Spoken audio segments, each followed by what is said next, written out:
Hello students, welcome to our online chemistry class students. In today's class we are going to discuss chapter 2nd, that is acid bases and salts of class 10th. Students, आज हम लोग class 10th के chapter 2 acid base और salt को यहाँ पर पढ़ने वाले हैं इस सेक्शन में। सो स्टूडेंट्स, आइए देखते हैं एसिड क्या होती है। तो सबसे पहले जब भी हम कोई फल, ऑरेंज, पाइनएप्पल, लेमन, इन सब को अगर हम लोग टेस्ट करते हैं तो इन सब का जो टेस्ट होता है वो खट्टा होता है। तो इनका जो खट्टा टेस्ट है वो असल में एसिड की वजह से होता है। एसिड की अगर प्रॉपर्टीज़ की बात की जाए तो एसिड क्या करती है, एसिड आपकी ब्लू लिटमस पेपर को रेड में कन्वर्ट कर देती है। अगर हम लोग इसका टेस्ट करेंगे लिटमस पेपर से तो एसिड क्या करती है, ब्लू लिटमस पेपर का कलर चेंज हो जाता है रेड लिटमस पेपर में। ओके, आगे अगर देखें तो जो एसिड है उसमें से हाइड्रोजन आयंस निकलते हैं। जब भी एसिड की रिएक्शन वाटर के साथ कराई जाती है तो उसमें से H पॉजिटिव आयंस रिलीज़ होते हैं। तो ये कुछ प्रॉपर्टीज़ हैं जो कि आगे हम लोग डिटेल में पढ़ेंगे। फ़िलहाल ये ओवरव्यू हमने एसिड के बारे में ले लिया है। आइए अब देखते हैं एसिड की डेफिनेशन क्या होती है। एसिड की डेफिनेशन यहाँ पर हम लोग समझते हैं। सो स्टूडेंट्स, एसिड की अगर हम बात करें, एसिड वो सब्सटेंस होता है जो वाटर के साथ रिएक्शन करके हाइड्रोजन आयंस बनाए। यानी वो सब्सटेंस जो वाटर के साथ रिएक्शन करके H पॉजिटिव आयंस जो है रिलीज़ करें, उनको बोलते हैं हम लोग एसिड। एसिड की अगर बात करें, जैसे कि आपकी हाइड्रोक्लोरिक एसिड जब वाटर में मिलती है तो ये H पॉजिटिव आयन आपने देखा अलग हो गए और Cl अलग हो गया। तो इस तरह के सब्सटेंस जो वाटर के साथ रिएक्शन करके H पॉजिटिव आयन रिलीज़ करें, उनको हम लोग बोलते हैं एसिड। ओके, आई होप आपको यहाँ पर समझ में आया होगा। अब हम चलते हैं नेक्स्ट स्लाइड पर, जिसमें हम लोग पढ़ेंगे स्टूडेंट्स एसिड की प्रॉपर्टीज़ के बारे में। कुछ प्रॉपर्टीज़ तो हमने एसिड की पढ़ी कि वाटर के साथ रिएक्शन करके ये H पॉजिटिव आयन बनाते हैं। साथ ही साथ कुछ और केमिकल प्रॉपर्टीज़ हैं। इसके अलावा हमने लिटमस पेपर में देखा था, जैसे ही एसिड के साथ लिटमस पेपर कांटेक्ट में आता है वैसे ही इसका कलर ब्लू से रेड में कन्वर्ट हो जाता है। तो इतना आप सभी को समझ में आया होगा। अब इस स्लाइड में अगर हम लोग देखते हैं और जो इनकी प्रॉपर्टीज़ हैं, एसिड किसी भी मेटल के साथ जब रिएक्शन करता है, कोई भी मेटल हो, आपका आयरन हो, सिल्वर हो, ये सारे जो मेटल है, जब भी ये मेटल के साथ रिएक्शन करेगा तब ये क्या करता है, H पॉजिटिव आयन रिलीज़ करता है। एसिड आप कहीं पर भी डालते हैं किसी मेटल के ऊपर तो आप उसमें से वेपर्स निकलते हुए देखेंगे। तो वो वेपर्स असल में हाइड्रोजन गैस के वो वेपर्स होते हैं, जो कि आप यहाँ पर इस रिएक्शन में देख सकते हैं। Mg प्लस H2SO4 में MgSO4 आपका सेपरेट हो जाता है और हाइड्रोजन गैस आपकी रिलीज़ होती है। इसके अलावा और जो केमिकल प्रॉपर्टीज़ हैं एसिड की, वो क्या होती हैं, एसिड जब भी कार्बोनेट्स के साथ रिएक्शन करती है, कार्बोनेट यानी कि CO3, जब भी किसी एलिमेंट के आगे CO3 लगा हो तो आप उसको कार्बोनेट बोलेंगे। इसी यहाँ पर देखें, CaCO3 यानी कैल्शियम कार्बोनेट की रिएक्शन जब हमने HCl एसिड के साथ कराई, हाइड्रोक्लोरिक एसिड के साथ, तब आपका बनता है CaCl2 H2O और CO2 गैस जो है आपकी रिलीज़ होती है। तो ये जो है केमिकल प्रॉपर्टीज़ हैं। आइए चलते हैं अगली स्लाइड पर इस नेक्स्ट पार्ट को पढ़ने के लिए। स्टूडेंट्स, और भी कुछ केमिकल प्रॉपर्टीज़ होती हैं एसिड की, जिनको हम यहाँ पर डिस्कस करेंगे। एसिड जब भी बेस के साथ रिएक्शन करता है तो वो बनाते हैं सॉल्ट और वाटर। एसिड की रिएक्शन जब होती है बेस के साथ तो बनता है salt and water. Acid react with bases to form salt and water and only। Example हम देख सकते हैं सल्फ्यूरिक एसिड और कॉपर ऑक्साइड। जब ये एक दूसरे के साथ रिएक्शन करते हैं तो ये सॉल्ट बनाते हैं कॉपर सल्फेट, जो कि एक सॉल्ट होता है।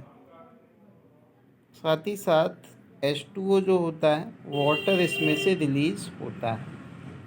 तो ये इसकी केमिकल प्रॉपर्टी है। जब भी एसिड की रिएक्शन बेस के साथ होती है तो बनते हैं सॉल्ट और वाटर। इस तरह की जो रिएक्शंस होती हैं वो रिएक्शंस आपकी न्यूट्रलाइजेशन, यानी एसिड आपकी जो है एसिडिक नेचर होता है, बेस का आपका बेसिक नेचर होता है, और न्यूट्रलाइजेशन यानी जिनमें ना तो एसिडिक नेचर पाया जाए और ना ही बेसिक नेचर पाया जाए। जब ये सॉल्ट बन जाती है तो सॉल्ट एसिड और बेस से मिलते हैं, और सॉल्ट का जो नेचर होता है वो न्यूट्रल होता है। सॉल्ट ना तो एसिडिक होते हैं ना ही बेसिक होते हैं। इसलिए इस रिएक्शन को बोला जाता है students neutralization reactions. I hope आपको यहाँ तक जो भी मैंने अभी तक बताया है वो बहुत ही अच्छे से आपको समझ में आया होगा। चलते हैं नेक्स्ट स्लाइड पर और देखते हैं एसिड को कैटेगराइज करते हैं हम लोग। दो पार्ट में कैटेगराइज कर सकते हैं on the basis of their strength. Acid की स्ट्रेंथ के आधार पर हम एसिड को दो पार्ट में कैटेगराइज करते हैं। एक पार्ट होता है आपका स्ट्रॉन्ग एसिड और दूसरा पार्ट होता है आपका वीक एसिड।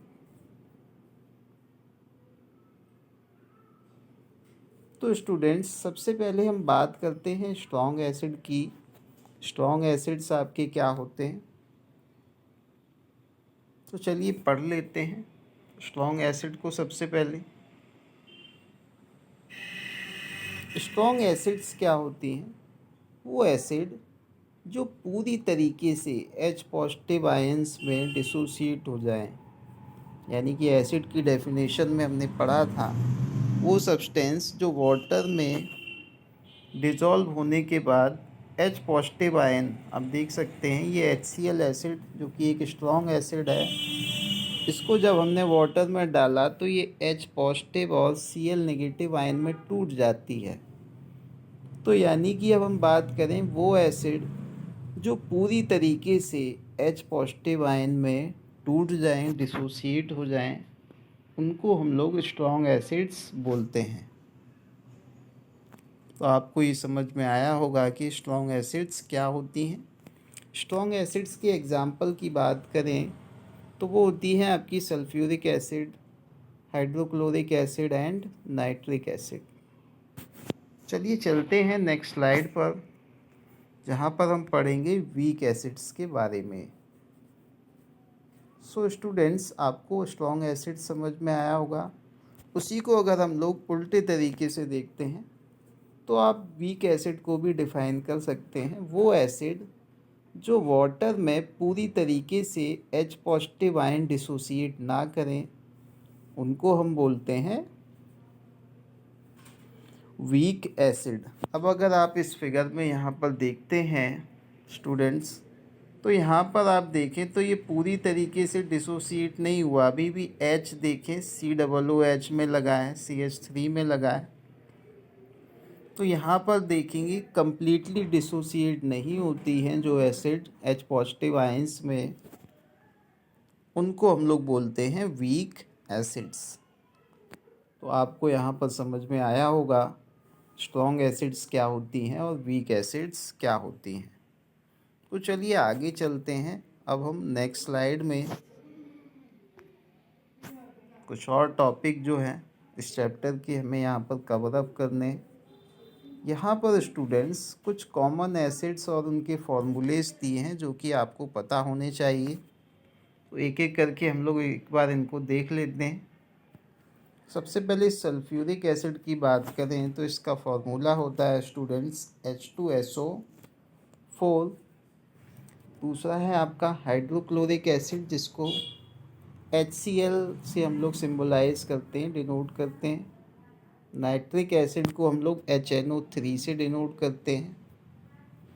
इसके अलावा सिट्रिक एसिड को हम लोग C6H8O7 से डिनोट करेंगे। इसके अलावा इथेनॉइक एसिड यानी कि जो विनेगर है आपका, विनेगर की अगर बात करें CH3COOH। ये जो आपका है जो सिरका होता है, सिरका का अगर फॉर्मूला आपको बताना हो तो उसका फॉर्मूला क्या होगा, जो अचार वगैरह में डाला जाता है, CH3COOH। तो आपको समझ में आया होगा एसिड्स और उनके फॉर्मूले के बारे में। चीज़ों को आप जो है वीडियो को रोक कर समझ सकते हैं। आगे बात करते हैं स्टूडेंट्स एसिड्स के यूज़। एसिड का यूज़ हम लोग कहाँ कहाँ करते हैं। तो एसिड का यूज़ जो है आप जानते हैं, टॉयलेट वगैरह साफ़ करने में एसिड का यूज़ आपने देखा होगा।